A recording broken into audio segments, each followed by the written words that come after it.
అందరికీ నమస్కారం. నేను మీ సుజాత. ఇంట్లోనే ఈజీగా ఎంతో టేస్టీగా ఉండే పానీపూరి ఏ విధంగా తయారు చేసుకోవాలో చూద్దాం. పానీపూరి అనేసరికి పిల్లలు పెద్దలు అందరూ కూడా ఇష్టపడతారు. అంతేకాకుండా బయటికి వెళ్ళినప్పుడు పానీపూరి బండి కనిపించిందంటే ఖచ్చితంగా తినేయాల్సిందే, పిల్లలైనా పెద్దలైనా. ఇప్పుడైతే మరి ట్రెండింగ్లో ఉంది కదా పానీపూరి అంటే, మరి ఫ్యాన్స్ ఎక్కువ పానీపూరికి. అదే పానీపూరిని మనం ఇంట్లోనే హెల్తీగా టేస్టీగా ఏ విధంగా తయారు చేసుకోవాలో చూద్దాం.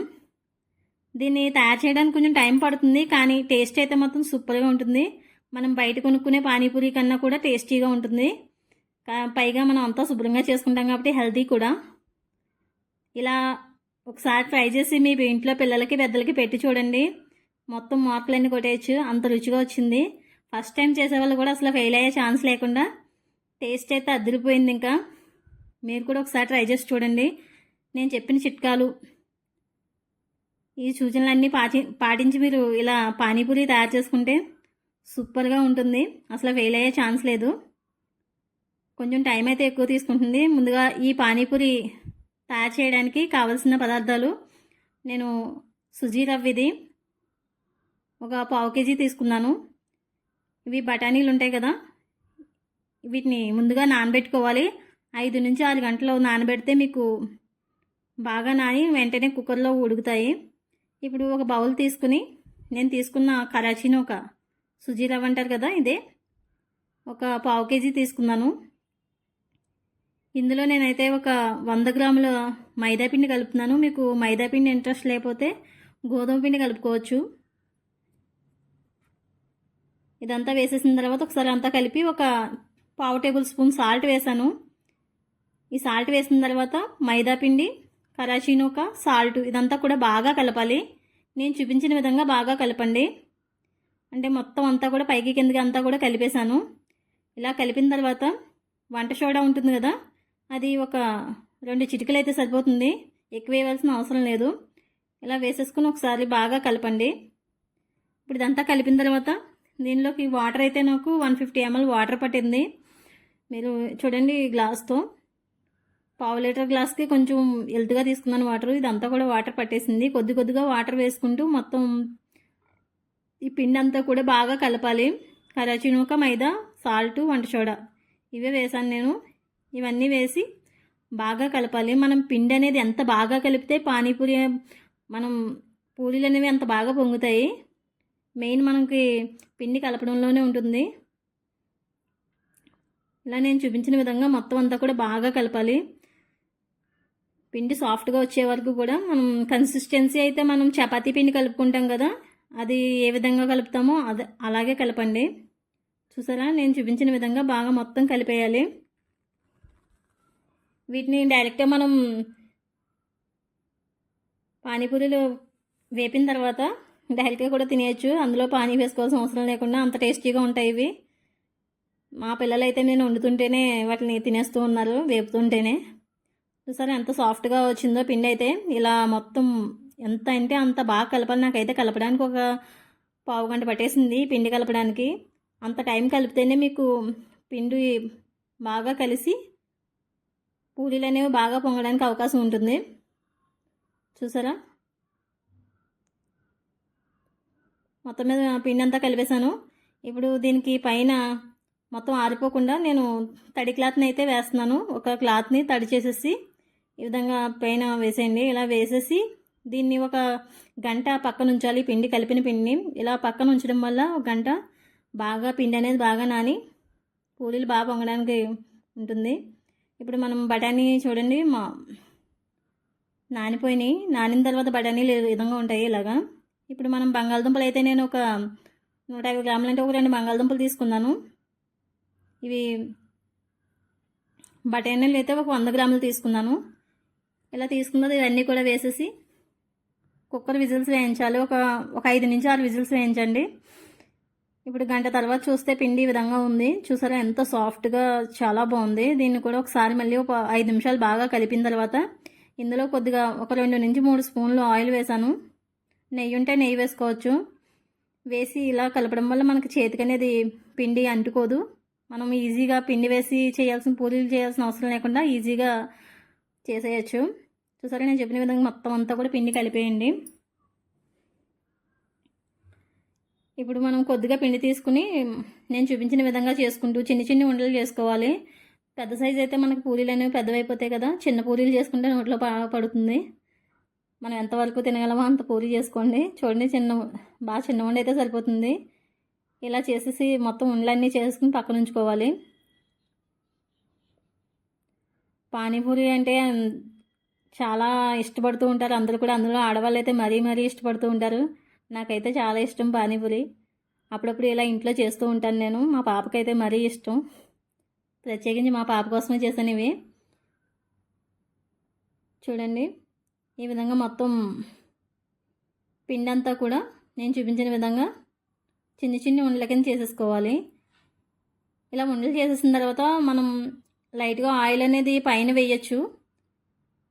అంటే మనం చేసుకునేటప్పుడు ఈజీగా పానీపూరి అనేది బాగా, పూరీలు అనేవి బాగా చేయడానికి వీలుగా ఉంటాయి. లేకపోతే మీరు ఇలా ఒక బౌల్లో కొంచెం ఆయిల్ వేసుకుని, అంటే ఒక 3 నుంచి 4 స్పూన్ల ఆయిల్ వేసుకుని కొద్ది కొద్దిగా ఇలా మనం చేసిన ఉండలు అందులో వేసేసుకుని ఒక్కొక్కటిగా తీసుకుంటూ నేను చూపించిన విధంగా మీరు పూరీల కింద ఒత్తుకోండి. మరీ బాగా ఎక్కువ ప్రెస్ చేయాల్సిన అవసరం లేదు, మనకి ఈజీగానే అయిపోతాయి. ఇలా చేస్తే మనకి పూరి అనేది బాగా పొంగుతుంది. ఇలా మనం ఒక క్లాత్ పక్కన వేసుకుని, మామూలు క్లాత్ ఇది, ఈ క్లాత్ మీద మనం చేసుకున్న ప్రతి పూరిని కూడా అలా వేసుకోండి. అంటే ఇలా వేస్తే మనకి ఒకవేళ తడి ఉన్నా అది క్లాత్ పీల్చేస్తుంది. కాటన్ క్లాత్ వేసుకోవాలి. నేను చూపించిన విధంగా పూరీలన్నీ కూడా ఇలా చేసుకోండి. ఈ పూరీలు చేయడమే టైం పడుతుంది ఎక్కువ, మిగతా ప్రాసెస్ అంతా కూడా చాలా ఈజీయే. ఈ పూరీ చేసుకోలేని వాళ్ళు బయట మనకి పానీపూరి వడియాల కింద ఉంటాయి, అవి రౌండ్ బాల్స్ కింద వస్తాయి వేపితే, అలాంటివి తీసేసుకోవచ్చు. ఇవి చేయడం పని అనుకుంటే, కానీ ఇలా చేస్తే టేస్ట్ అయితే అదిరిపోతుంది. ఇంకా మనం బయట తినే పానీపూరి టేస్టే వస్తుంది. మాకైతే చాలా టేస్ట్ అయితే సూపర్గా వచ్చింది. చూసారా, నేను చేసిన విధంగా మొత్తం అయితే మ్యాక్సిమం పూరీలు అన్నీ కూడా అయిపోయినాయి. ఇది చేయడానికే ఎక్కువ టైం పడేసింది నాకు, ఒక అరగంట పైన పడేసింది. కొంచెం టైము టేకను, కాకపోతే మనకి పూరి అనేది బాగుంటుంది. ఇప్పుడు నేను వాటర్ కోసం పచ్చిమిర్చి, అల్లం అయితే 2 ఇంచెస్, పచ్చిమిర్చి 4, కొత్తిమీర అయితే ఒక అరకట్ట, పుదీనా అరకట్ట తీసుకుని ఇవన్నీ కూడా కట్ చేసుకుని మొత్తం పచ్చిమిర్చి, అల్లం, కొత్తిమీర, పుదీనా ఇవన్నీ కూడా సన్నగా తరిగి ఇలా మిక్సీ పట్టించుకోండి కొద్దిగా వాటర్ వేసి. అంటే బాగా మెత్తగా పట్టేయాల్సిన అవసరం లేదు.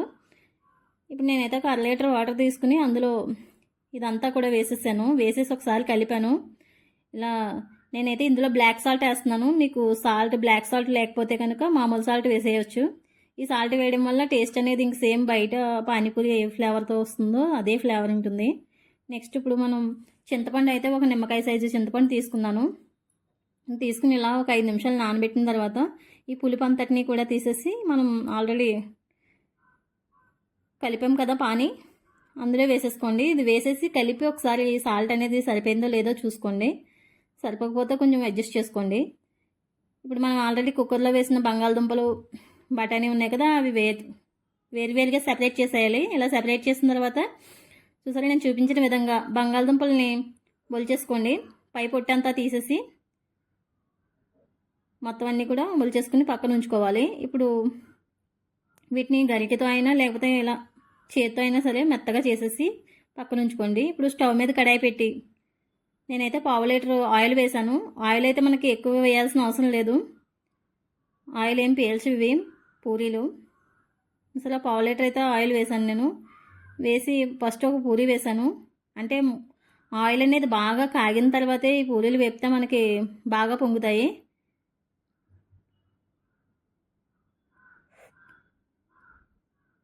చూసారు కదా, ఈ విధంగా మొత్తం పూరీలన్నీ వేపేసుకోండి.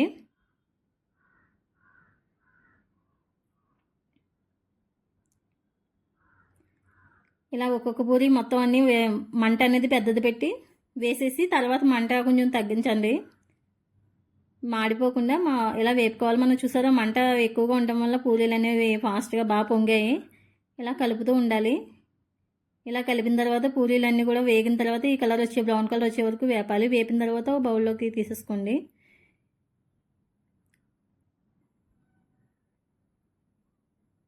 ఈ విధంగా మొత్తం వేపేసి ఒక దీంట్లో తీసేసుకున్న తర్వాత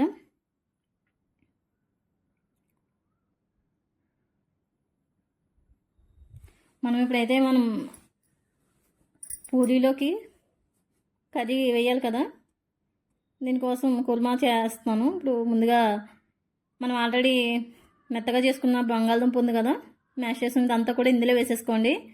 ఇందులో మనం ఆల్రెడీ ఉడకబెట్టిన కుక్కర్లో విజిల్స్ వేయించాం కదా, బఠానీ చూస్తారు ఎంత మెత్తగా అయిందో. ఈ బఠానీ కూడా ఇందులో వేసేసి ఒకసారి కలిపి అందులో ఒక 1/2 టేబుల్ స్పూన్ సాల్ట్, ఒక 1/2 స్పూను కారం వేసి ఒకసారి కలపండి. ఇలా కలిపిన తర్వాత ఇదైతే చాట్ మసాలా వేస్తున్నాను, అంటే మనం కొంచెం గరం మసాలా వేసుకుంటే సరిపోతుంది. ఇది వేసుకుని ఒకసారి బాగా కలిపి కొద్దిగా పసుపు వేస్తున్నాను. పసుపు అనేది హెల్త్కి చాలా మంచిది. నేను ఇప్పుడు ఒక టమాటా, పచ్చిమిర్చి, కొత్తిమీర, ఉల్లిపాయ ముక్కలు ఇవి కూడా కొద్దిగా తరిగేసి పక్కన ఉంచాను.